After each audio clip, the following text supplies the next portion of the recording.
Hello నమస్తే అండి చెప్పండి. నమస్తే మేడం. ఇప్పుడు ఈ మధ్య కరెంట్ బిల్లుల్లో ఒక 3 చార్జెస్ ఎక్స్ట్రా ఇస్తున్నారు. దాని గురించి తెలుసుకుందామని చెప్పేసి కాల్ చేశాను. చెప్పండి సార్. ఇప్పుడు ట్రూ అప్ అని ఇస్తున్నారు కదా, అది ఎప్పటి నుంచి?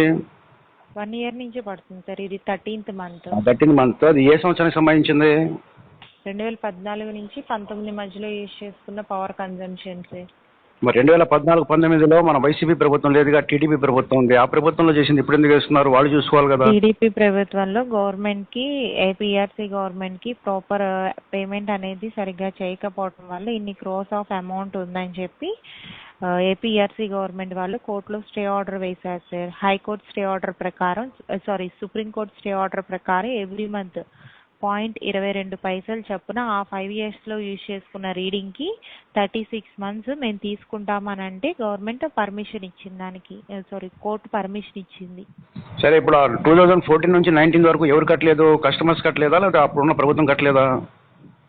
అవన్నీ క్లియర్గా మాకు తెలియదు సార్. ఒక్క నిమిషం, మీరేమన్నారంటే అప్పుడు మనకు కొంచెం అమౌంట్ సరిగా కట్టలేదు కాబట్టి కోర్టుకి ఎక్కారు, కోర్టు వాళ్ళు పర్మిషన్ ఇచ్చారన్నారు. అది ప్రభుత్వం కట్టలేకపోతే మీరు ప్రజల మీద ఎలా ఇస్తారు భారం? పాయింటా కాదా? అది గవర్నమెంట్ కట్టలేదా ప్రజలు కట్టలేదా అనేది మాకు అర్థం. ఇప్పుడు ఎవ్రీ మంత్ మనకు బిల్ రాకపోతే కరెంట్ ఉంచారు కదండి, మీరు వచ్చి పీక్కుని వెళ్తారు కదా. మరి అలా కడుతున్నప్పుడు సరే మళ్ళీ ఎక్స్ట్రా ఫిట్టింగ్ వేస్తూ, అంటే ప్రభుత్వాలు నాయకులు చేసే తప్పులు కూడా సామాన్య ప్రజల మీద వేసేసి మళ్ళీ ఛార్జీ రూపంలో లాక్కుంటారా? అది న్యాయమా? ప్రతి నెల మీకు బిల్స్ కడుతున్నాం కదా ఒకటి. ఇంకో రెండోది చూడండి, అయినా సరే 2014-19 అయితే కట్టకపోతే ఆ ప్రభుత్వానికి లాక్కొచ్చేసి వాళ్ళు జైల్లో జరిమానా ఏదో వేయాలి, కానీ ప్రజల మీద భారం వేసేసి వాళ్ళకి శిక్షలేసేట. ఇంకోటి రెండోది చూడండి, ఇంకోటి పెట్టారు, ఇది ఎఫ్పిపిసిఏ చార్జెస్ అని చెప్పేసి 7వ నెల 2021 అనంట సార్. ఎఫ్పిపిసిఏ చార్జెస్ అనేది 2021-2023 సంవత్సరం కోల్ని ఈ బొగ్గు ఇంధనాన్ని కొనుగోలు చేశారంటండి. దానికి ఇంత పర్సెంటేజ్ చెప్పిన 2021 అయితే 60 పైసలు చొప్పున యూనిట్కి తీసుకుంటున్నారు ఆ ఇయర్లో రీడింగ్ని బట్టి. అండ్ 2023 అయితే ఈ ఇయర్ రీడింగ్ ప్రకారం, ఆ మంత్లో వచ్చిన రీడింగ్ ప్రకారం 40 పైసలు చొప్పున అమౌంట్ తీసుకుంటున్నారు. అది స్టేట్ గవర్నమెంట్, అది సెంట్రల్ గవర్నమెంట్ తీసుకుంటున్నది? ఏపీఆర్సీ గవర్నమెంట్ వాళ్ళు డిక్లేర్ చేసింది సార్ ఇది కూడా. మరి ఇది ఒకప్పుడు వచ్చి కావు కదా మేడం, ఈ 3 బిల్స్ ఇప్పుడు ఎందుకు వస్తున్నాయి? ఒకప్పుడు కూడా కొనేవాళ్ళు కదా బొగ్గు. కొనేవాళ్ళు సార్. ఇప్పుడు గవర్నమెంట్ అనేది ఎట్ ఏ టైం కొన్ని క్రోస్ ఆఫ్ అమౌంట్ని పే చేయాల్సి వస్తుంది కదా సార్. అదేదో కన్జ్యూమర్స్ దగ్గర నుంచే వచ్చే ప్రతి సర్వీస్ నెంబర్ మీద ఇంత పర్సెంటేజ్ చొప్పున డైరెక్ట్ వెళ్ళేటట్టు పెట్టారు ఆప్షన్ అనేది. మరి అలాంటప్పుడు పైన మనకు ఫిక్స్డ్ ఛార్జెస్ అని, కస్టమర్ ఛార్జెస్ అని, ఎలక్ట్రిసిటీ డ్యూటీ అని చెప్పి చేస్తున్నారు కదా, అవి మాదైనా క్యాన్సిల్ చేసుకోవచ్చు కదా. అలాంటప్పుడు మా దగ్గర అన్ని రకాల ట్యాక్స్లు వసూలు చేస్తూ మళ్ళీ బొగ్గు కొన్నందుకు ఎక్స్ట్రా పైసలు వేసి గత ప్రభుత్వంలో ఉన్న బకాయిలు మొత్తం ప్రజల దగ్గర వసూలు చేయడం అంతవరకు సమంజసం? అది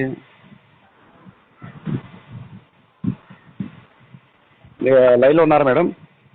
నేను లైన్లోనే ఉన్నాను. చెప్పండి. సమాధానం చెప్పడానికంటే మా దగ్గర కూడా కరెక్ట్ ఇన్ఫర్మేషన్ అయితే మేమైనా ఏం చెప్పగలం సార్. చెప్పండి. ఇన్ఫర్మేషన్ వరకు చెప్తున్నాం సార్. మేడం, మీరు కస్టమర్ కేర్లో ఒక ఎంప్లాయీగా పెట్టినప్పుడు మీరు మాకు సర్వీస్ ఇవ్వాలి కదా. మీరు సర్వీస్ మీకు ఇన్ఫర్మేషన్ లేకుండా మీకు ఎలా సర్వీస్ ఇవ్వాలని చెప్పేసి ఆ జాబ్లో ఉన్నారు మీరు. సార్ ఇదైతే ఏపీఆర్సీ గవర్నమెంట్ డిక్లేర్ చేసిన ప్రైజెస్ ఆల్ కన్స్యూమర్స్ పే చేయాల్సిందని చెప్పన్నారు. వాట్ ఎవర్ రీజన్స్ అడిగితే రీజన్ అని చెప్పారు. ఓకే మేడం, మీరు మీ సర్వీస్ మీరు బాగానే చేస్తున్నారు, కాదనట్లేదు.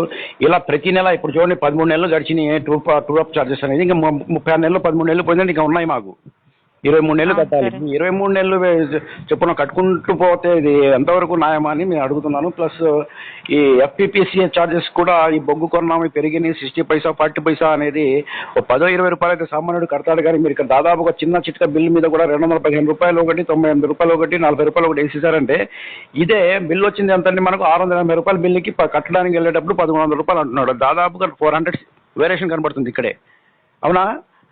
అవును సార్. మేము మీ సర్వీస్ వాడుకున్నందుకు దానికి కడుతున్నాం కదా, ఆల్రెడీ 680 కడుతున్నాం, ప్లస్ ఏమో కస్టమర్ ఛార్జెస్ కడుతున్నాం, కస్టమ్ డ్యూటీ కడుతున్నాం. మరి ఇది ఎందుకు సపరేట్గా? మళ్ళీ కరెంట్ బిల్లో మీరు బొగ్గు తీసుకొచ్చిన దానికే కదా నేను కరెంట్ బిల్ కట్టేది. నాకు సపరేట్గా తీసుకొచ్చి పెట్టరు కదా మేడం. మీరు వాళ్ళు తీసుకొచ్చినందుకు కడుతున్నారు సార్. బట్ అది మీరు వాడుకున్న దానికి ఇదేంటంటే ప్రతి ఒక్క కన్సూమర్ మీద ఎట్ ఏ టైం ఒకేసారి ఛార్జెస్ పెంచితే బర్డెన్ అవుతారని చెప్పి దీన్ని సపరేట్గా ఇంక్లూడ్ చేసి తీసుకుంటున్నారు. కరెక్టే మేడం, మీరు చెప్పేది అర్థమైంది. నేను చెప్పేది మీకు అర్థం కావట్లేదు. ఇప్పుడు కరెంట్ బిల్ అనేది ఏంటి అంటే ఎగ్జాంపుల్ చెప్తాను చూడండి. సార్ ఒక మీరు నిమిషం మేడం ఒక్క నిమిషం. అమెజాన్లో మీరు వస్తువు బుక్ చేశారనుకోండి, 500కి బుక్ చేశారు, దాని సర్వీస్ చార్జెస్ అని ఒక 50 రూపీస్ తీసుకుంటాడు. కథ మీకు తెలుసు అది, అవునా? అవును సార్. బట్ ఇది నేను కరెంట్ బిల్ ఎంత కడతానంటే యూనిట్ 4 రూపీస్ 5 రూపీస్ 6 రూపీస్ అని నేను అనుకుంటాను, లేకపోతే అదర్ చార్జెస్ ఒక 50 100 ఉంటారు వేస్తారని నేను అనుకుంటా. కానీ ఇలా ప్రతి నెల ఈ విధంగా చార్జెస్ బాదుకుంటూ పోతారని చెప్పి ఎవరు ఊహించరు కదా. అది ఎలా వస్తుంది ఆ సిస్టమ్ ఎక్కడి నుంచి వచ్చింది? సార్ యాక్చువల్గా మాకు తెలిసినంత ఇన్ఫర్మేషన్ ఏంటంటే అట్ ఏ టైం ఒకేసారి రీడింగ్ రేట్లు అంటే పెంచితే ఇది బర్డెన్ అయిపోతుందని చెప్పి సపరేట్ ఛార్జెస్ అని చెప్పి బిల్లులు కాకుండా సపరేట్ ఛార్జెస్ కింద తీసుకుంటున్నారు. ఛార్జెస్ మీరు ఎలా వెళ్తారు? ఏ సెక్షన్ ప్రకారం వెళ్తారు? ఏ న్యాయపరమైన వివరంగా వెళ్తారు, లేదా ఏ రాజ్యాంగ పరంగా వెళ్తారు మీరు అంటున్నా నేను. ఇది మీరు నేను డిక్లేర్ చేసిన ఫార్మేట్ కాదు సార్. ఏపీ ఎలక్ట్రికల్ ప్రజలకు చెప్పాలి కదా మేడం, ప్రజలకు చెప్పాల్సిన బాధ్యత ఉంది కదా. మీకు కావచ్చు, లేకపోతే ఆ నాయకులు కావచ్చు. అందుకే కదా సార్ చెప్తుంది మీతో. ఇప్పుడు మీకు మాకున్న ఇన్ఫర్మేషన్ వరకు చెప్తున్నాము. ఒక పేపర్ యాడ్ కానీ టీవీలో యాడ్ లాంటివి చూపిస్తే బాగుంటుంది. కానీ ఇది ఆల్రెడీ డిక్లేర్ చేశారు. ట్రూ అప్ చార్జెస్ గురించి వాట్ ఎవర్ రీజన్స్ అనేది 2021 లోనే మీకు డిక్లేర్ చేశారు. అండ్ 2023 FPP CA ఛార్జెస్ గురించి March month ending and April first week లో డిక్లేర్ చేసిన తర్వాతే మే నుంచి అప్లై చేశారు. మా నుంచి కాదు మేడం, మీరు అప్లై చేసుకున్న మా ఎలక్షన్స్ పెట్టి మా దగ్గర ఓటింగ్ అడిగారా ఏంటి? లేదుగా. ఇలా మేము పెడుతున్నామా కట్టుకోండి అన్నారు. కానీ మా మనోవేదన ఎవరు అర్థం చేసుకుంటారు చెప్పండి? ఇప్పుడు ఎలక్షన్స్కి వస్తే నాయకులు కానీ రాజకీయ పార్టీలు కానీ మేము ఓట్లు వేస్తాం, నచ్చిన వాడికి ఓటేస్తాం, నచ్చిన వాడికి ఓటేయం, గెలిచేవాడు గెలుస్తాడు, లేకపోతే లేదు. అది ఒక సిస్టమ్. కానీ ఇక్కడ మీరు పెట్టాం అన్నారు అంతే తప్ప దాని యొక్క మా రిజల్ట్ ఏమైనా తెలుసుకున్నారు మా వైపు నుంచి? అంటే మేము కూడా అంగీకరిస్తున్నామనో లేదుగా. మేము పెడుతున్నాం ట్రూగాలు కట్టాల్సిందే. 2014-19 దాకా పెట్టాం. ఆ ప్రభుత్వం కట్టాలా, మీరు కట్టాలి. మేము ఎందుకు కడతాం? ఆ ప్రభుత్వంలో అప్పుడు ఎవరైతే నాయకులు ఉన్నారో ఏ పరిస్థితి ఉన్నారో వాళ్ళ మీద మీరు జరిమానాలు వేయాలా, జైలు వేయాలా, లేకపోతే లోపల పంపించేయాలి. కానీ ప్రజల్ని ఇలా బలి పసులు చేయడం ఎంతవరకు సమంజసం అంటున్నా నేను. ఒకటి. రెండోది FPP ఛార్జెస్ అనేది మేము బొగ్గు కన్నాం, పెట్రోల్ రేట్లు పెరిగినాయి, ఒకేసారి వసూలు చేయాల్సిన అవసరం మీకేముంది? ఆల్రెడీ కరెంట్ బిల్ మేము కడుతున్నాం కదా. కరెంట్ బిల్లోనే కదా బొగ్గు ఛార్జెస్ కూడా వచ్చాయి. అది వేరు ఇది వేరు ఉండదు కదా మేడం. అర్థమవుతుందని చెప్పేది. ఇప్పుడు లేకపోతే ఈ FPP ఛార్జెస్ అని ఏమైనా చేస్తున్నారో అవి కట్టించుకోండి. పైన ఉన్న కరెంట్ బిల్లు మీరు ఆపేయాలి. అప్పుడు రీడింగ్ ఆపేయాలి మీరు. అప్పుడు ఏం చేయాలంటే మినిమం ఒక 400-300 మాకు వేసి పంపిస్తుంటే సరదాగా కట్టేస్తాం.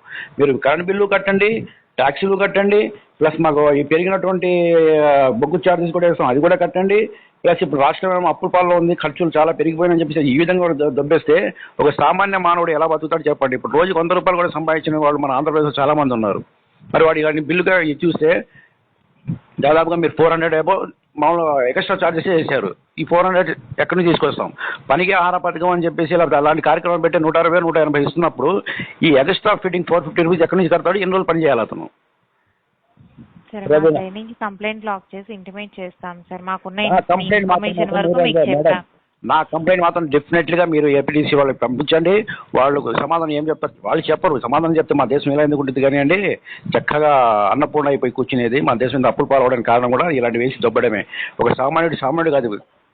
ఇప్పుడు అధికంగా ధనికుడు కూడా ఇప్పుడు సామాన్యుడు అయిపోయాడు. సామాన్యుడు ఏమో బేదోడు అయిపోయాడు. బేదోడేమో అడుక్కుని తినడంలో దారుణ పడుతున్నాడు. అలాంటి పరిస్థితి తీసుకొచ్చారు. వీళ్ళు చేసేట ధరల నియంత్రణ ఎలాగో లేదు. కరెంట్ బిల్లులు కూడా ఈ డబ్బులు ఏంటంటే అసలు న్యాయమనా ఇది? నేను చెప్పిన దాంట్లో న్యాయం ఉంది, 100% న్యాయం ఉంది. కాదని అనట్లేదు సార్. మేము ఒకసారి మా సైడ్ నుంచి కంప్లైంట్ లాక్ చేసి నా కాలానికి మీరు రికార్డ్ అవుతుంది కాబట్టి కాల్ పంపించండి. ఇలా కస్టమర్స్ ఇలా అడుగుతున్నారు, అసలు ఎందుకు ఇది చేస్తున్నారు? ఓకే మేడం, వేయాల్సిందే. ఇప్పుడు నష్టమో కష్టమో జరిగిద్ది, మన రాష్ట్రం మనం కాపాడుకోవాలి. కానీ ఎలా కాపాడుకోవాలి? తక్కువని 300-400 ఒకేసారి వేసేస్తే, లేకపోతే 2014-19 వరకు చేస్తే అది చాలా అన్యాయమైనటువంటి చర్య అది. అప్పుడున్న ముఖ్యమంత్రి మీద అతను అడగండి, లేకపోతే అప్పుడున్న ఎలక్ట్రికల్ మినిస్టర్ని పిలుచుకుని చెప్పండి, ఏమైనా నువ్వు కట్టలేదు, బకాయి పడ్డావంట, మరి నా కస్టమర్స్ మీద ఎందుకు వేయాలా, నా ప్రజల మీద ఎందుకు అని చెప్పేసి ఇప్పుడున్న నాయకులు చెప్పాలి. అంటే వాళ్ళు పై అని చెప్పేసి మనం సామాన్యుల మీద నెట్టేసి అది ఎంతవరకు సమంజసం చెప్పండి? సరే సార్, మా సైడ్ నుంచి ఇంటిమేట్ చేస్తాం. ఇప్పుడు మీ వర్షంలో మీరు చెప్పండి మేడం, ఈ 3 రకాల ఛార్జెస్ చేయడం సామాన్యుల మీద మంచిదే అంటారా? సార్ కరెక్టే సార్. బట్ మేమైనా మాకైనా మా పై వాళ్ళు చెప్పింది ఒకటి, పైనుంచి డిక్లేర్ చేసిన వాటికి మన చేతుల్లో అయితే ఏమీ లేదు. బట్ కన్సూమర్ పే చేయాల్సిందే అంటున్నారు. యాజ్ ఏ కన్సూమర్ గా నేను స్ట్రగుల్ అవుతాను. అది యాజ్ ఏ కన్సూమర్ గా మీరు అయ్యేది అదే ప్రాబ్లం. బట్ మీ ప్రాబ్లం నాతో చెప్తున్నారు. బట్ నేను అనేది మా ప్రాబ్లం గా అయినా మీ ప్రాబ్లం అయినా బట్ మేమే కదా ఇంటిమేట్ చేయాల్సింది. మా సైడ్ నుంచి వరకు ట్రై చేస్తాం సార్. ఓకేనా? చేయండి. Okay okay sir, thank you.